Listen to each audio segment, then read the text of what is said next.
guys, I'm Aaron from PhoneDog.com, and 10 months ago, Google revolutionized the game with Android. They opened up the web store and they launched the Nexus One. It was made by HTC, and at the time it was revolutionary. You know, it had Android 2.1, 1 gigahertz processor, stuff that wasn't on the market at the time. It was a substantial leap from technology to technology, so it was a cool device. Unfortunately, it didn't sell that well, so they're taking a new approach with the Nexus S, their newest device made by Samsung, and it's available at Best Buy locations starting on December 16th for $199. Different sales model, different approach, but you have to ask, it has a 1 gigahertz processor as well, 4-inch display, 5 megapixel camera, front-facing camera, and it's running Android 2.3 or Gingerbread, so it's a cool device, but in terms of gaps between the Android devices, it's not as big as it was when the Nexus One came out. Can it hold its own? Will it be the device to have for the holiday season? We'll find out in the full review. But first, special thanks to our friends at Best Buy Mobile for hooking us up with 2 of these so we can give them to you in the One Paw Bandit game. One thing I like about Best Buy Mobile, you go in to buy this, which you have to buy it at Best Buy anyway,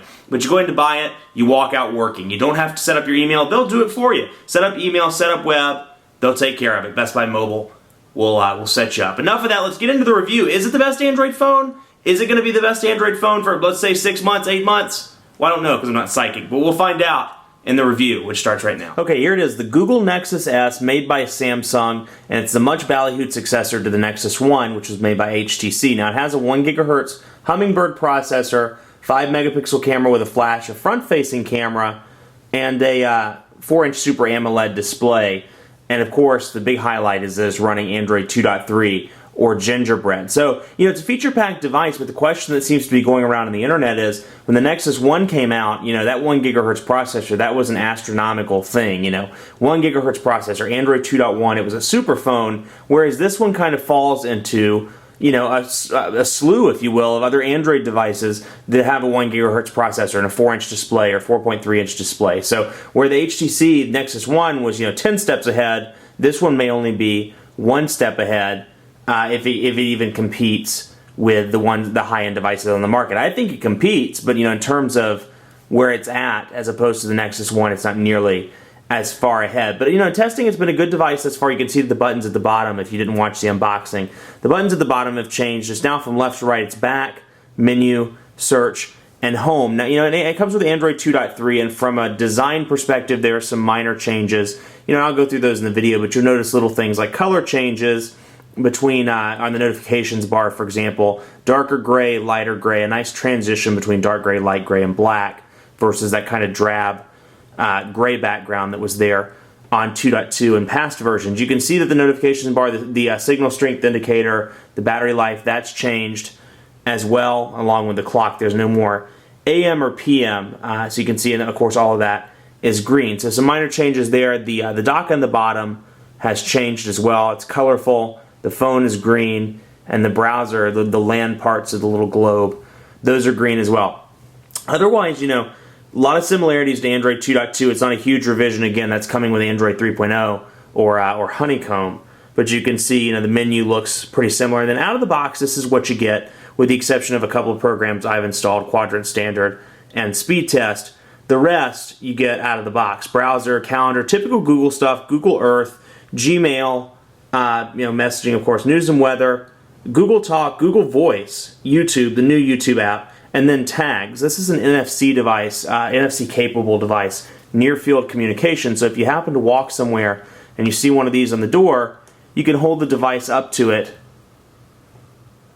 Let me see, hold it up to it from the back, and it collected the tag off of this.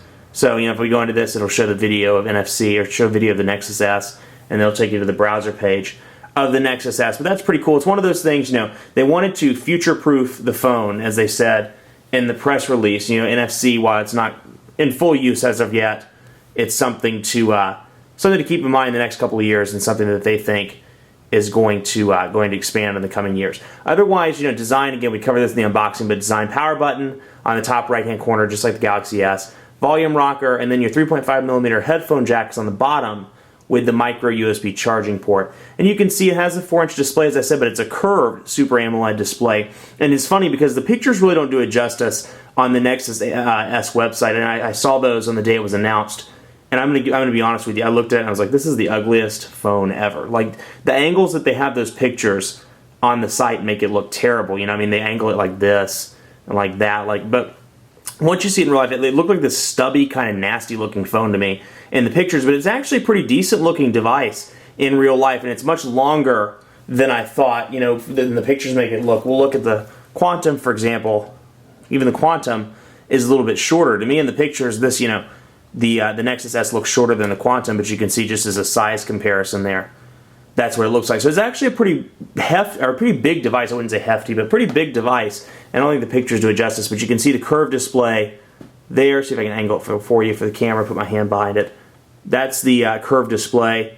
And it's not curved enough that you really notice it in day-to-day tasks, but when you are on the phone, I notice the curve as opposed to devices that aren't curved. And while I'm thinking about it, you know, another cool feature you see in Android 2.3 that you don't see in previous versions, it's a cool shut-off feature when you turn the device off or when the screen cuts off.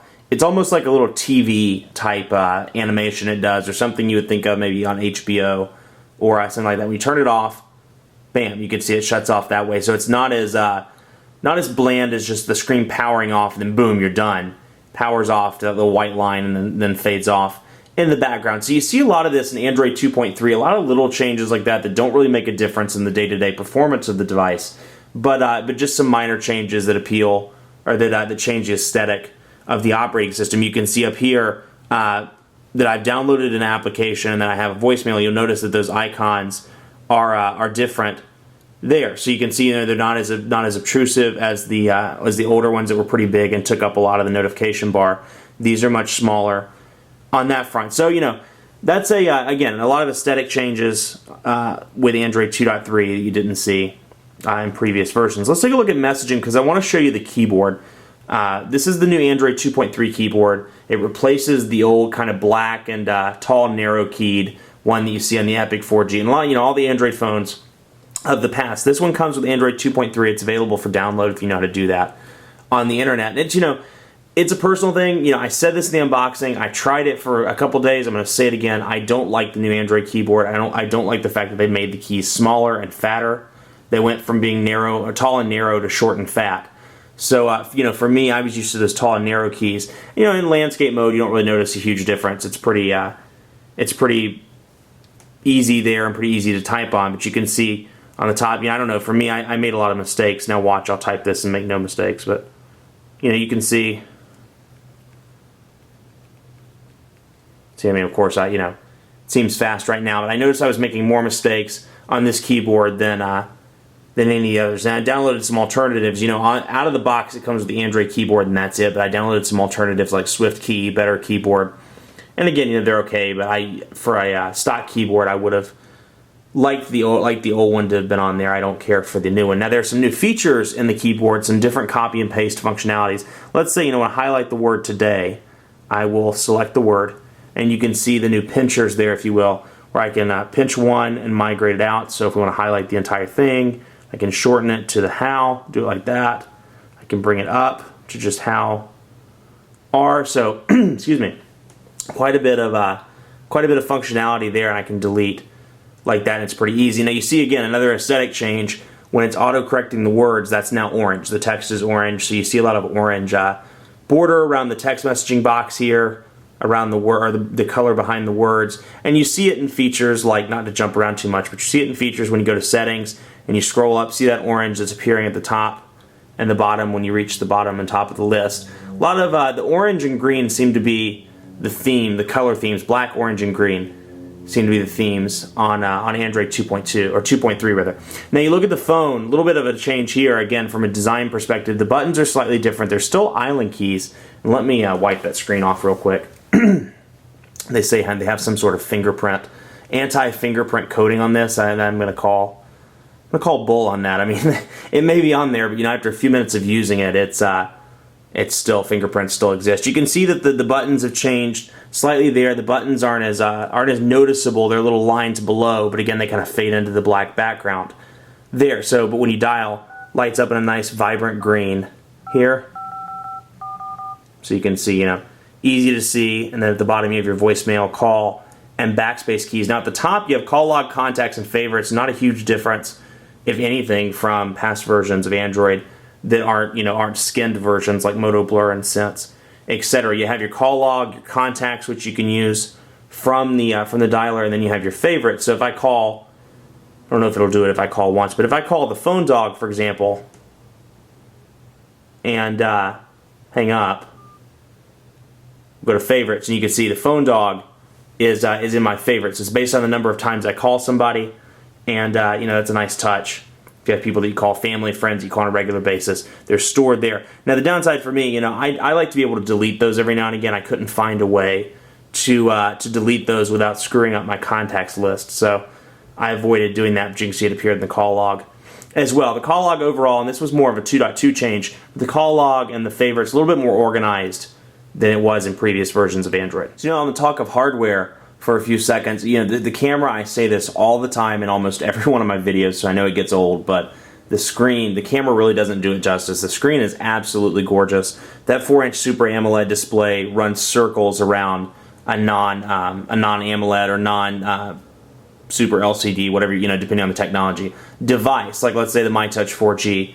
I like the MyTouch 4G a lot, but in terms of just the screen, absolutely fantastic on the Nexus S. Looks great, performs well across the board, got no problems there. So let's go take a look at the Gmail application. And again, you know, this is a vanilla version, stock version of Android 2.3 installed on the Nexus S. So no carrier bloatware. No, you know, of course this is a T-Mobile. Just to clear up some confusion while I'm doing this, this is a T-Mobile optimized device. You'll get 3G on this with T-Mobile. You can buy it unlocked and you can use it on AT&T in the States, but you're not going to get 3G because the 3G band that's utilized in this is 1700 megahertz, which at the moment in the United States, T-Mobile is the only carrier that uses 1700 megahertz spectrum. So you can see here's the new Gmail interface, and it's newer than new. It's newer than the versions we've been looking at over the past couple of weeks. Now this isn't an Android 2.3 thing. You can go to the market if you're running 2.2 and download this yourself, but you'll notice that the inbox is highlighted, or there's the box above inbox.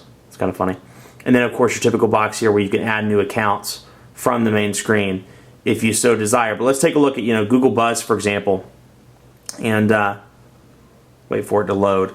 Typical stuff like the header stays at the top, but what's really changed is when you go to respond to this, for example, it's the top part here that's changed. It shows reply, it shows the ability to save or the ability to send, nice big buttons, and coupled with the new keyboard, it looks pretty good. Now again, if you know you have a Droid X, you have the Evo or something running 2.2, you can go and download this yourself, this version of Gmail yourself from the Android market. But cool touch here, you know, when you're composing a new message. It's just one of those things that's a little bit easier to use versus the old method. They continue to make improvements, and to their credit, they've done a pretty good job. Let's take a look at the widgets while I'm thinking about it. Again, because it's a stock device, the widgets are few and far between. They're the typical Android widgets. Analog clock, calendar, Google search. This one comes with Google Voice, so you have the inbox and the settings widgets. Home screen tips, which we saw that one a minute ago. Market, music, news and weather, one of my favorite widgets that debuted on the Nexus One and, you know, was never on all the carrier Android 2.1 devices that were using Blur and Sense and TouchWiz. They never used news and weather, but then it came to life when they all got the Android 2.2 updates. So pretty cool there. Power control, YouTube, rate places, all the typical ones. You can see there's the Google search bar, there's the YouTube widget. Oh no, Zach and Vanessa, they're done? That's no good. That's no bueno. No more High School Musicals for us. Yes. The weather as well, and you can see Android market. See some of the widgets, and then the power control, which is slightly changed, or changed slightly in Android 2.3. A little bit of different icons. That's the GPS icon now. So again, you know, I keep harping on this, but a lot of aesthetic changes in 2.3 versus, you know, real substantial back-end changes.